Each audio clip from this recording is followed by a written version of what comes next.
Hello dear friends आज हम जिस टॉपिक के ऊपर बात करने वाले हैं उस टॉपिक का नाम है हैलोजन लैंप। तो डियर फ्रेंड्स, जो हैलोजन लैंप होता है, देखा होगा आपने शादियों के अंदर, रेलवे स्टेशनों पर, बड़े बड़े स्टेडियमों में, स्विमिंग पूल्स पर, इनमें अधिकतर प्रकाश व्यवस्था के लिए हैलोजन लैंपों का ही उपयोग किया जाता है। और डियर फ्रेंड्स, जो हैलोजन लैंप होता है इसके अंदर हैलोजन ट्यूब उपयोग की जाती है। तो जो हैलोजन ट्यूब होती है उसकी संरचना कुछ इस प्रकार की होती है डियर फ्रेंड्स। इसमें क्या होता है, ये जो ट्यूब होती है हैलोजन ट्यूब जो दिख रही होगी आपको डायग्राम के अंदर, ये हैलोजन ट्यूब बहुत ही पतली होती है, यानी जिसे हम कह सकते हैं संकीर्ण या फिर तंग नली होती है, और इसको हम नैरो ट्यूब के नाम से भी जानते हैं। तो डियर फ्रेंड्स, ये जो ट्यूब होती है, इस ट्यूब को ऐसे पदार्थ से बनाया जाता है जो उच्च तापमान को सहन कर सके। तो डियर फ्रेंड्स, ये जो पदार्थ होता है वो होता है क्वार्टर्स कांच। कौन सा?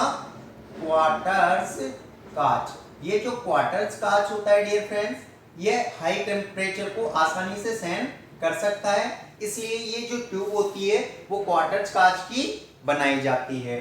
और डियर फ्रेंड्स, इस कांच की ट्यूब के अंदर एक लगा दिया जाता है फिलामेंट, टंगस्टन का बना फिलामेंट, और इसकी जो आकृति होती है कुछ इस प्रकार की होती है, यानी ये क्वाइल नुमा होता है। ये जो फिलामेंट होता है वो कैसा होता है? टंगस्टन का बना होता है और क्वाइल नुमा होता है। किस प्रकार का होता है? क्वाइल नुमा होता है। तो डियर फ्रेंड्स, ये जो टंगस्टन का फिलामेंट है और ये जो कांच की ट्यूब है, इन दोनों के मध्य में जो गैप रखा जाता है, देख रहे होंगे आप, ये जो गैप है ये बहुत ही कम रखा जाता है, क्योंकि डियर फ्रेंड्स होता क्या है, जब हम हैलोजन ट्यूब का उपयोग हैलोजन लैंप के अंदर करते हैं तो उस समय क्या होता है, ये टंगस्टन का फिलामेंट बहुत ही गर्म हो जाता है। तो डियर फ्रेंड्स, एक ऐसा टेम्परेचर होता है जिसके ऊपर टंगस्टन जो होती है धातु, वो वाष्पीकृत होने लगती है। तो डियर फ्रेंड्स, जो वाष्पीकृत होती है तब क्या होता है, इससे टंगस्टन के कण झड़ने लगते हैं और वो कण अधिक दूरी तक ना फैले, इसीलिए इस ट्यूब का आकार बहुत ही पतला रखा जाता है ताकि ये टंगस्टन के फिलामेंट के कण अधिक दूर तक ना फैले। और डियर फ्रेंड्स, इस ट्यूब के अंदर भर दी जाती है गैस। अब गैस कौन सी भरी जाती है डियर फ्रेंड्स? ये गैस भरी जाती है निष्क्रिय गैस।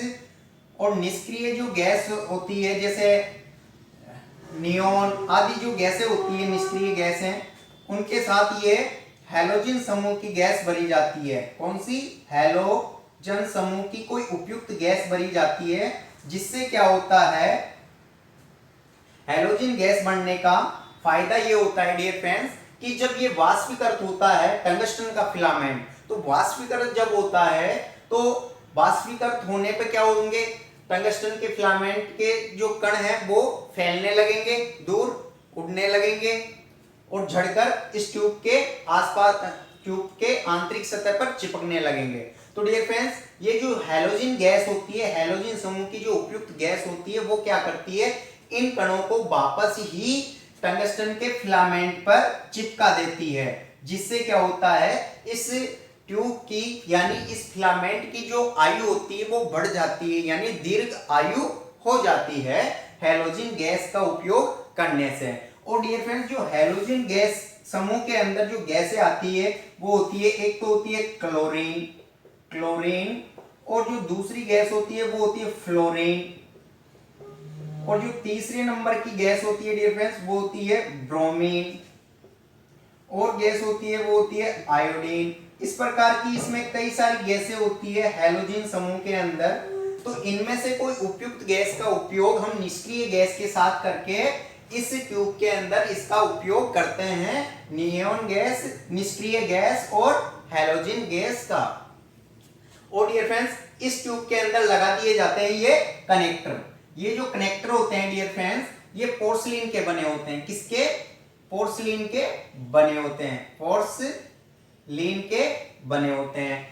और डियर फ्रेंड्स, ये जो कनेक्टर होते हैं, इन कनेक्टर लीडों के अंदर लगा दिए जाते हैं कनेक्टिंग लीड, जो इस टंगस्टन के फिलामेंट से कनेक्ट रहते हैं ताकि हम इसको फ्रेम में फिट कर सके अच्छे से, इसलिए ये पोर्सिलिन के कनेक्टर बनाए जाते हैं। तो डियर फ्रेंड्स, ये होती है हैलोजन ट्यूब की संरचना और इस ट्यूब को हम हैलोजन फ्रेम के अंदर फिट कर देते हैं। तो डियर फ्रेंड्स, ये तो बात हुई इसकी संरचना की। अब बात करते हैं डियर फ्रेंड्स इसके कुछ इंपॉर्टेंट पॉइंट्स की, जो एग्जाम के अंदर कुछ क्वेश्चंस बनते हैं उन टॉपिकों में से। इन टॉपिकों की हम बात करते हैं डियर फ्रेंड्स। अब तो बात करते हैं डियर फ्रेंड्स हम ट्यूब की, यानी ये जो कांच की ट्यूब होती है वो किसकी बनी होती है डियर फ्रेंड्स? क्वार्टर्स कांच की। किसकी? क्वार्टर्स कांच की। और आपको अभी मैंने बताया कि क्वार्टर्स कांच की क्यों बनाई जाती है, ताकि ये हाई टेम्परेचर को सहन कर सकें। और डियर फ्रेंड्स, दक्षता की अगर हम बात करें तो इसकी दक्षता होती है 25 ल्यूमेन प्रति वाट से लेकर 35 ल्यूमेन प्रति वाट। और अब बात कर डियर फ्रेंड्स हम इसके कार्यकारी आयु की। तो डियर फ्रेंड्स, जो इनकैंडिसेंट लैंप होते हैं जिन्हें हम कहते हैं जनरल लाइटिंग सर्विस वाले लैंप, उन लैंपों की अपेक्षा क्या होता है, इन लैंपों का जो कार्यकारी आयु होती है वो 2 गुनी होती है। 2 गुनी इसलिए होती है डियर फ्रेंड्स कि इसमें हम हैलोजन समूह की जो गैस उपयोग करते हैं उसके कारण क्या होती है, इनकी दीर्घायु हो जाती है, यानी इनकी कार्यकारी आयु बढ़ जाती है। तो हम कह सकते हैं कि ये अन्य लैंपों की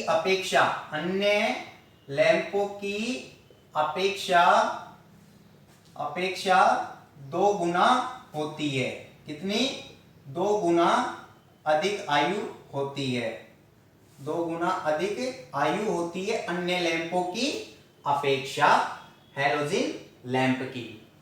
और डियर फ्रेंड्स, सप्लाई की अगर हम बात करें कि ये जो हैलोजन जो लैंप है इसको कौन सी सप्लाई पर उपयोग करते हैं, तो डियर फ्रेंड्स इसको हम 230 वोल्टेज से लेकर 250 वोल्टेज यानी 250 वोल्टेज ऐसी सप्लाई के लिए ये बनाए जाते हैं। और ये जो मार्केट में उपलब्ध होते हैं ये 300 वाट से लेकर 500 वाट, 300 वाट में, 500 वाट में और 1000 वाट में ये मार्केट में उपलब्ध होते हैं हैलोजन लैंप। और डियर फ्रेंड्स, इनकी दीर्घायु और बढ़ाने के लिए क्या किया जाता है, इनको दीर्घ आयु बढ़ाने के लिए क्या किया जाता है, इनको क्षैतिज स्थिति में लगाया जाता है अधिकतर। कौन सी स्थिति में? क्षैतिज स्थिति में लगाया जाता है, ताकि क्या होता है डियर फ्रेंड्स, क्षैतिज स्थिति में लगाने से ये जो स्थिति देख रहे हो आप अभी इस हैलोजन ट्यूब की, ये क्षैतिज स्थिति है इसकी। और ऐसा लगाने से इसमें क्या होता है कि जो गैस भरी होती है वो समान रूप से पूरे टंगस्टन के फिलामेंट के चारों ओर फैली हुई रहती है, जिससे क्या होता है इसकी दीर्घायु बढ़ जाती है। अब बात करें डियर फ्रेंड्स इसके प्रकाश की, तो जो डियर फ्रेंड्स इसका प्रकाश होता है वो बहुत ही तीव्र होता है। कैसा होता है? अन्य लैंपों की अपेक्षा बहुत ही तीव्र होता है। और जो प्रकाश होता है इसका तीव्र के साथ साथ ये समान रूप से भी फैलता हुआ प्रकाश होता है और ये लगातार फैलता है। क्या होता है? ये लगातार फैलने वाला प्रकाश उत्पन्न करता है हैलोजन लैंप। क्योंकि होता क्या है डियर फ्रेंड्स, इसमें अधिक ऊष्मा उत्पन्न होती है इस लैंप में, हैलोजन लैंप में, जिससे क्या होता है इसका प्रकाश कभी घटता नहीं है, रेगुलर समान रूप से बना रहता है। अब बात करते हैं डियर फ्रेंड्स इसमें कौन सी गैसें उपयोग की जाती है। कई एग्जाम से पूछ लिया जाता है कि जो हैलोजन लैंप होता है उसमें कौन कौन सी गैसें उपयोग की जाती है। तो डियर फ्रेंड्स इसमें निष्क्रिय गैसों का उपयोग के साथ साथ हैलोजन समूह की कोई उपयुक्त गैस भी उपयोग की जाती है। कौन सी? हैलोजन समूह की गैस उपयोग की जाती है। और डियर फ्रेंड्स अब बात करते हैं इसके उपयोग की। तो डियर फ्रेंड्स जो हैलोजन लैंप होता है इसका उपयोग कई जगहों पर किया जाता है, जैसे शादियों के अंदर प्रकाश व्यवस्था के लिए, शादियों में, और रेलवे स्टेशनों पर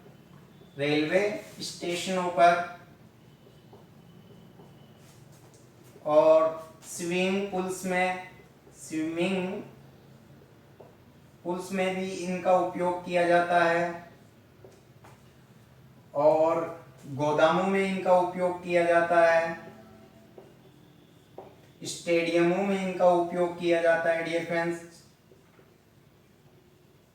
और इनके अलावा डियर फ्रेंड्स स्टेडियमों में और इनके अलावा डियर फ्रेंड्स इनका उपयोग जो आजकल लाइटें आ रही है वाहनों की, और इनका उपयोग वाहनों, तो हम कह सकते हैं वाहनों में भी, वाहनों की जो लाइटें आती है लाइटों में भी इस हैलोजन लैंप का उपयोग किया जाता है। तो डियर फ्रेंड्स आज हमने हैलोजन लैंप के बारे में डिस्कशन किया। इस हैलोजन ट्यूब की संरचना किस प्रकार की होती है, कौन कौन से भाग होते हैं और ये कौन सी सप्लाई पर ऑपरेट होती है, इसकी दीर्घ आयु कैसे बढ़ाई जा सकती है, तो इसके बारे में हमने आज पूरा डिस्कशन किया हैलोजन लैंप के बारे में। तो डियर फ्रेंड्स वीडियो अच्छा लगा हो तो इसे लाइक व शेयर जरूर करें।